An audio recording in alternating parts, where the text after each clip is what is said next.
Everyone, welcome to my YouTube channel Curious Question. So if you are new to this channel, please consider subscribing this channel and press the bell icon for getting all the notifications. So as promised earlier, that in this channel I will cover current affairs, strategic, and along with that I will cover the legal updates. So in this video I have discussed in detail the three new bills of 2023 which is going to replace Indian Penal Code, Code of Criminal Procedure, as well as Indian Evidence Act. So today in the Lok Sabha, um, the Lok Sabha has referred to the Parliamentary Standing Committee the three bills that are aimed to completely overhaul the criminal justice system by the replacement of the Indian Penal Code 1860, the Code of Criminal Procedure 1973, as well as the Indian Evidence Act 1872. And thus the Home Minister Amit Shah has introduced three new bills, that is Bhartiya Nyaya Sanhita 2023, then Bhartiya Nagrik Suraksha Sanhita 2023, then Bhartiya Sakshya Bill 2023. These bills have been framed after consultation with the Supreme Court judges, then High Court judges, along with that, the consultation of various scholars as well as professors of law universities and the ministers and the governor's consultation was also taken while preparing the bill.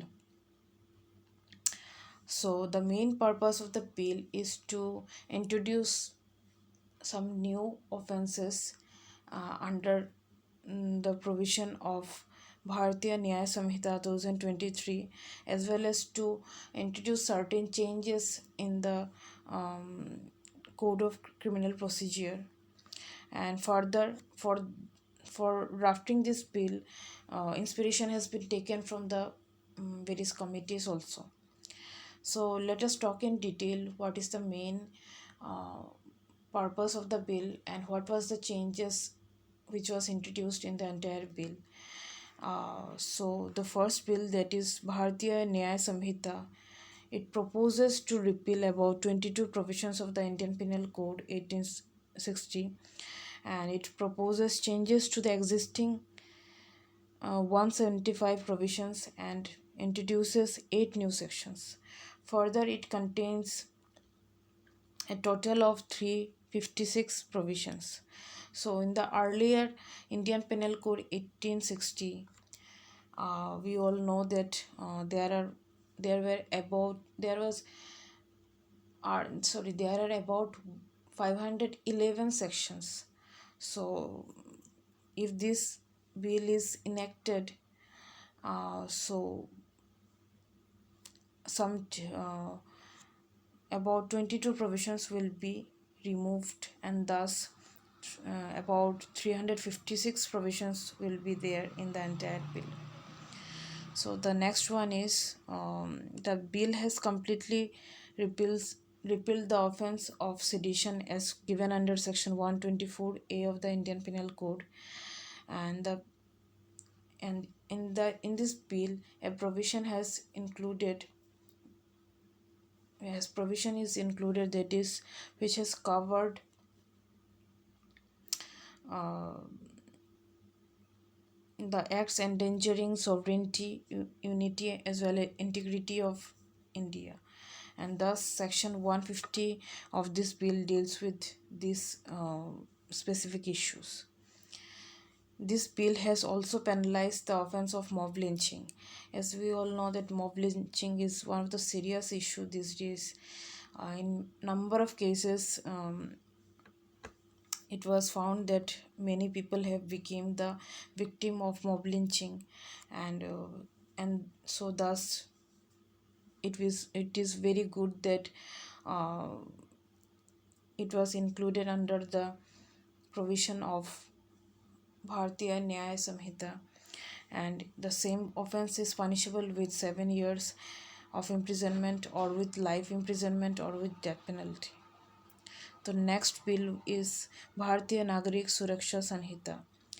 So it repeals about 9 provisions of the Code of Criminal Procedure 1973, and it proposes to change about 160 provisions, and further it is going to introduce about new provisions, new 9 provisions. So thus the earlier number of total sections under criminal procedure was 483, which is going to change, and about 533 sections will be included in the Bhartiya Nagrik Suraksha Sanhita.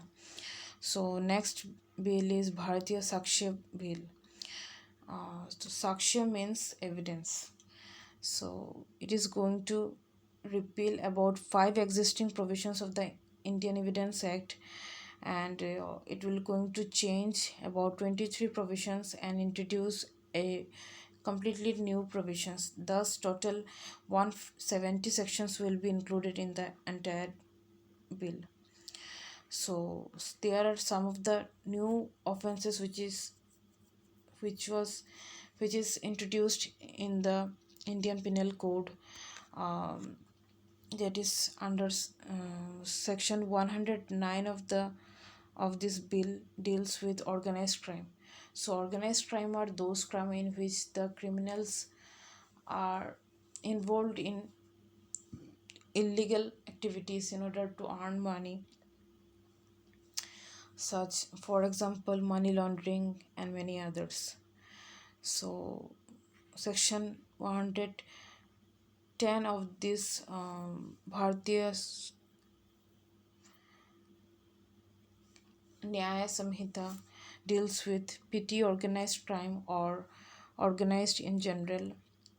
Again, section 111 deals with offenses of terrorist act, and 150 of the bill deals with act endangering sovereignty, unity and integrity of India.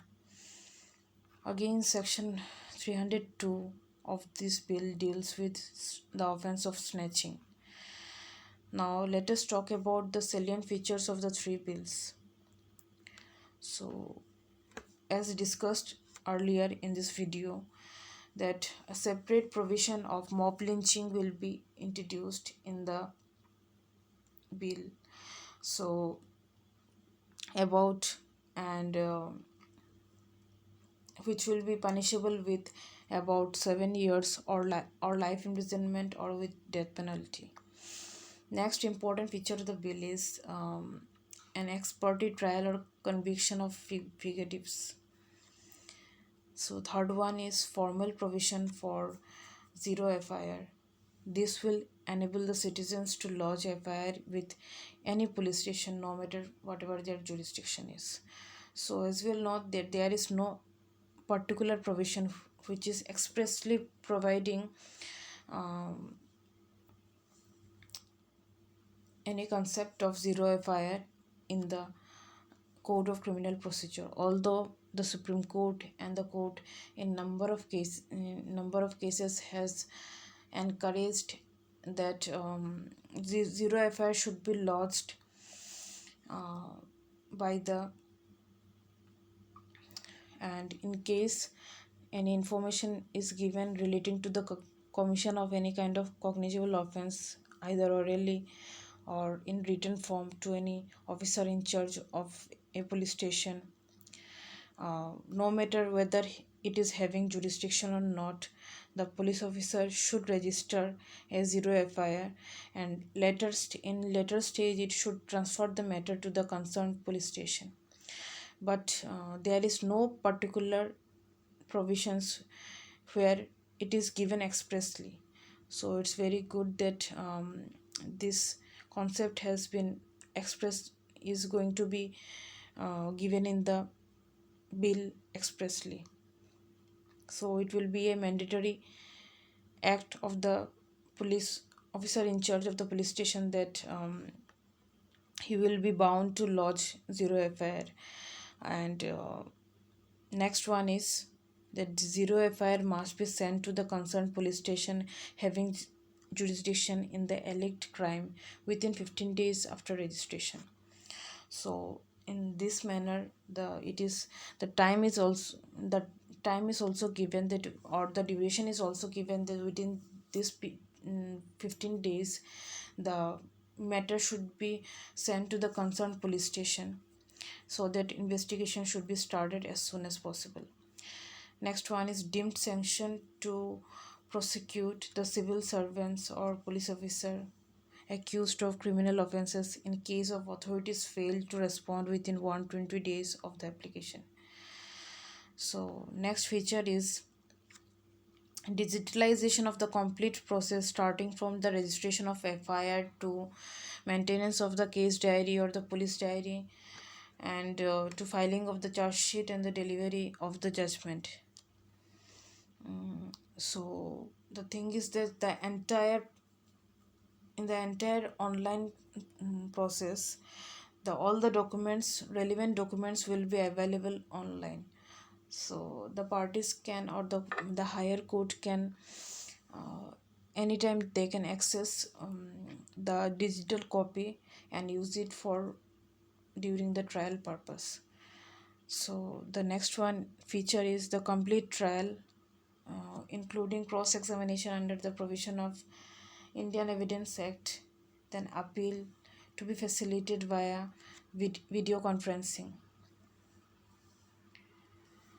So next one is videography while recording the statement of the victims of sexual crimes is mandatory. So as we all know that under section 154 CrPC, it is given that the police officer should record such information of offences relating to the woman, sexual offences relating against any woman should be videographed.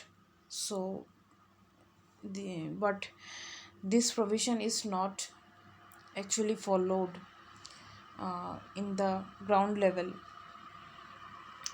Now the videography while the recording of the statement of victims of sexual crimes under section 161 CrPC will be mandatory. Again, the punishment of all types of gang rape, that is 20 years or life imprisonment, and the punishment for rape of minors, including imposition of death penalty, has increased. The charge sheet to be mandatory filed within 90 days of FIR.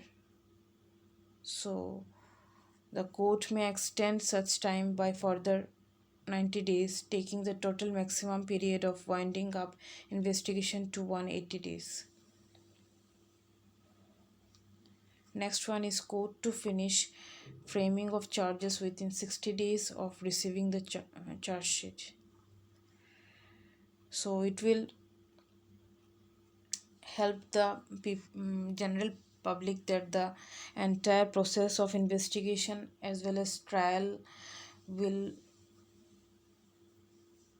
will uh, take place in a very short duration of time.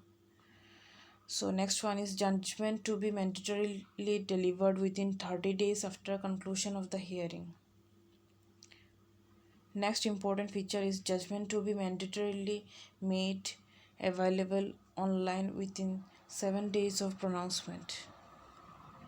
And the videography mandatory during search as well as seizure.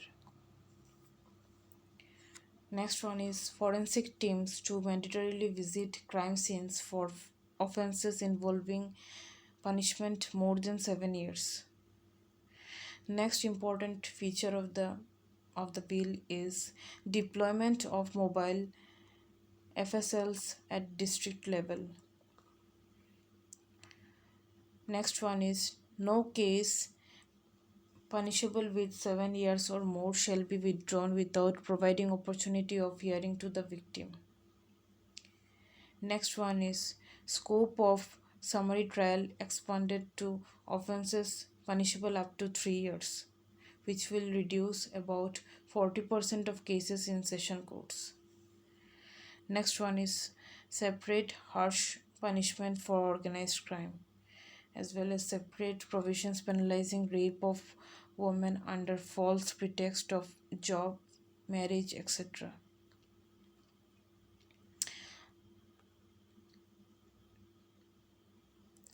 So, next one is separate provision for chain mobile snatching and similar miscreant activities. Next feature is punishment for offenses against children enhanced from 7 years imprisonment to 10 years jail term. Next feature is punishment of death penalty can at maximum be commuted to life term, and punishment of life term may at maximum be commuted to 7 years imprisonment, and punishment of 7 years may be commuted to 3 years imprisonment and no less to prevent misuse in favor of politically affluent accused. Next important feature is videography of vehicles seized for involvement in any offense mandatory, whereafter a certified copy will be submitted to the court to enable disposal of seized vehicle during pendency of the trial. And with this, I have covered the essential features of the three bills. So, in my opinion, this bill should be enacted as soon as possible so that it will help the general public and it will improve the um, entire criminal justice system. So, with this, I would like to conclude the today's video. So, if you like this video, please share it to your friends and subscribe to this channel. Thank you.